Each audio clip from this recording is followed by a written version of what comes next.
Okay, here comes Jerven. Come away, as far as you can, away from the speaker. That's what's giving the feedback. I can do that.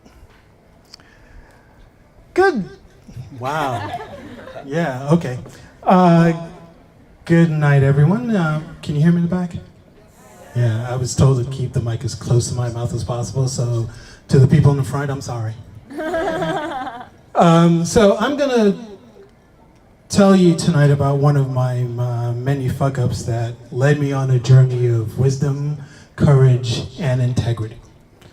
In 2011, I started my company to be a disruptive startup in the business process, management, and technology space. And no, we did not plan this.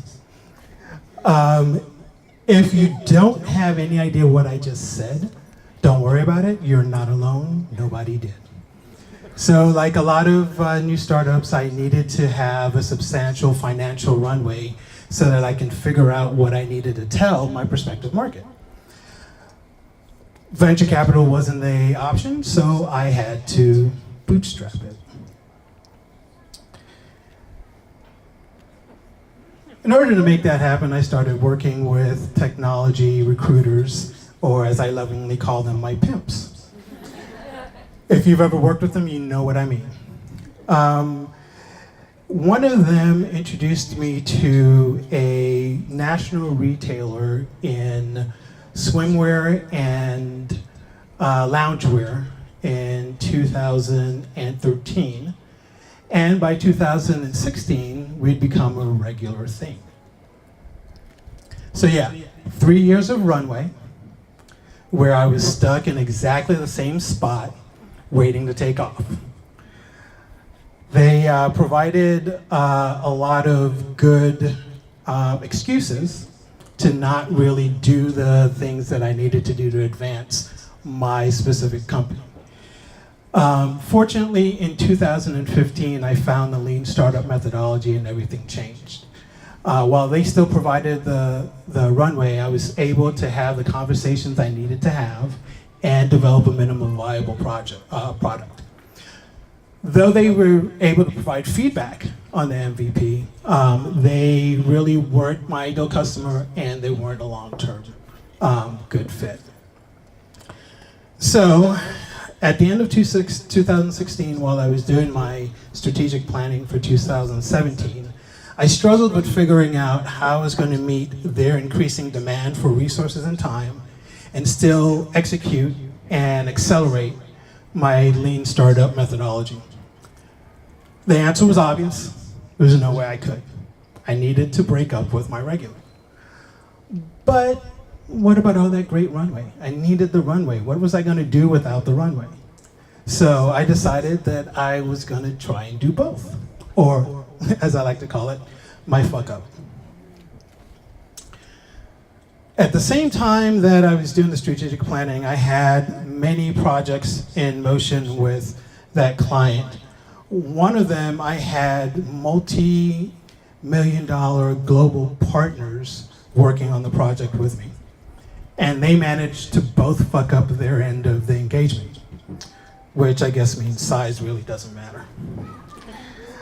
On another project, I had a slightly larger company than my own that had been with this client for many years.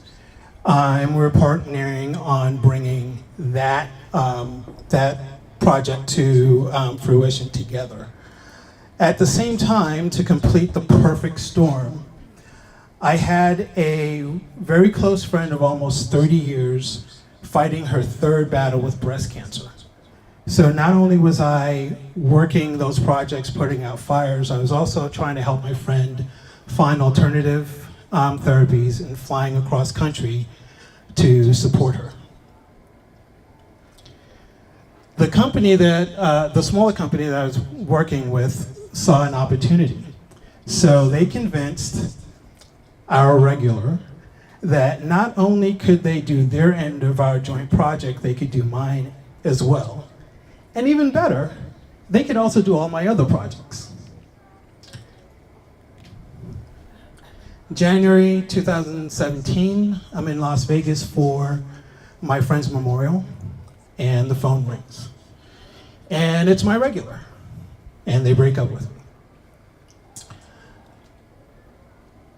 I'm happy to be able to say that even though they gave me 2 weeks to document the projects and hand them over, and it took 5 months to actually complete that process because of the size and scope of the projects, the entire time I was able to focus on not what had happened, but on my reaction to it. Not how it made me feel, but what I wanted my brand, my personal brand, and my company's brand to be. So I focused on giving them the same level of care that I'd given them for the last 4 years. See, 5 minutes after I hung up on that call in January, a meme popped up on my Facebook feed. And it said, "Have the wisdom to know when something's at an end, the courage to end it, and the integrity to walk away with your head held high." I'd had the wisdom to know I needed to break up with them. I didn't have the courage to do it, but I was sure as hell gonna have the integrity to make sure that when we ended, my head was held high. The perspective of losing my friend also helped me accomplish that because it put the loss in perspective. I would replace that company with one that's even better suited, and I would never be able to replace my friend. I was also able to have that feeling of, at the end, gutting it out and unexpectedly doing quality work and finishing strong. So at the end of that transition, I only looked back at one thing, the lessons. Follow your gut and your heart, no matter how scary it is. Do it before the universe does it for you.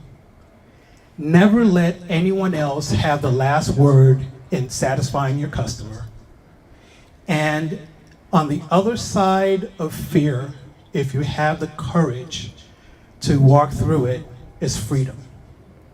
I would not be able to be here with you tonight in Bali, traveling the world, following my dreams, if I was still stuck in Orlando with that client. Thank you.